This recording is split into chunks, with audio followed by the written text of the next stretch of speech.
यह कहानी राजा और उसकी चतुर रानी के बारे में है। बुद्धि की परीक्षा, राजा, मंत्री और चतुर रानी। एक समय की बात है, एक प्रतापी राजा था। वो अपनी प्रजा से बहुत प्यार करता था, लेकिन उसे अपनी बुद्धि पर थोड़ा अहंकार भी था। राजा का एक बहुत ही वफादार और बुद्धिमान मंत्री था। राजा अक्सर मंत्री से कठिन सवाल पूछता रहता था। एक दिन दरबार में राजा ने मंत्री से पूछा, मंत्री जी, ये बताइए कि दुनिया में सबसे शक्तिशाली कौन है, पुरुष की बुद्धि या स्त्री की चतुराई?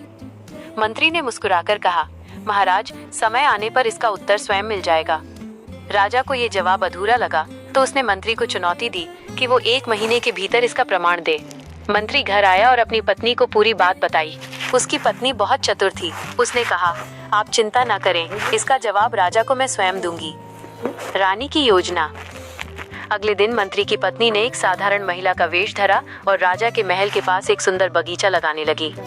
उसने ऐसे दुर्लभ फूल लगाए जिनकी खुशबू पूरे शहर में फैल गई। राजा को जब पता चला तो वह स्वयं उस बगीचे को देखने आया। वो महिला मंत्री की पत्नी राजा के सामने झुकी और बोली, महाराज, मैं एक दूर देश की व्यापारी हूँ। मैंने सुना है कि आप बहुत न्यायप्रिय हैं। मेरे पास एक ऐसी पहेली है जिसका हल अगर आप निकाल दें तो मैं अपना सारा धन आपके राज्य की तिजोरी में दान कर दूंगी।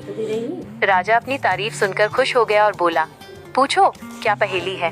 उसने कहा, महाराज, एक तरफ वो इंसान है जो सब कुछ जानते हुए भी चुप रहता है और दूसरी तरफ वो जो कुछ न जानते हुए भी सब कुछ होने का दावा करता है। बताइए, असली विजेता कौन है?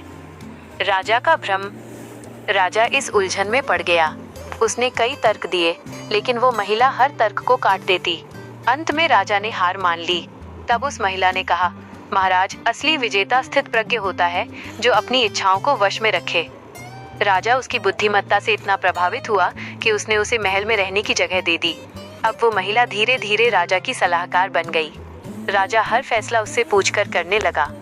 यहाँ तक कि राजा अपनी रानी से भी ज्यादा उस महिला की बातों पर यकीन करने लगा। स्त्री की चतुराई का प्रदर्शन। एक दिन उस महिला ने राजा से कहा, महाराज, आपके सेनापति आपके खिलाफ साजिश रच रहे हैं।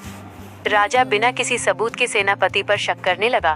फिर उसने कहा, महाराज, आपके मंत्री, जो असल में उसका पति था, ने राज्य का धन छुपाया है। राजा ने तुरंत मंत्री को जेल में डाल दिया। अब राजा पूरी तरह उस महिला के नियंत्रण में था। तभी एक दिन उस महिला ने अपने असली वेश में आकर राजा के सामने हाथ जोड़ लिए। उसके साथ मंत्री और रानी भी थे। राजा हैरान रह गया। महिला ने कहा, महाराज, क्षमा करें, मैं आपके मंत्री की पत्नी हूँ। आपने पूछा था कि सबसे शक्तिशाली कौन है। देखिए, मेरी एक छोटी सी चतुराई ने आपके सबसे वफादार मंत्री को जेल भिजवा दिया और आपको अपने ही करीबियों पर शक करने पर मजबूर कर दिया। कहानी का सार। राजा को अपनी गलती का एहसास हुआ। मंत्री की पत्नी ने आगे कहा, स्त्री की शक्ति उसकी इच्छा में नहीं, बल्कि उसकी ममता और बुद्धि के संतुलन में है। यदि उसे सम्मान और स्वतंत्रता मिले तो वह घर को स्वर्ग परी बना देती है, लेकिन यदि उसकी बुद्धि को चुनौती दी जाए या उसे दबाया जाए तो वह बड़े बड़े साम्राज्यों की दिशा बदल सकती है। राजा ने मुस्कुराकर मंत्री को रिहा किया और स्वीकार किया कि स्त्री का सम्मान ही राज्य की असली शक्ति है। सीख। स्त्री को वश में करने का कोई मंत्र नहीं है, उसे केवल प्रेम और सम्मान से ही समझा जा सकता है।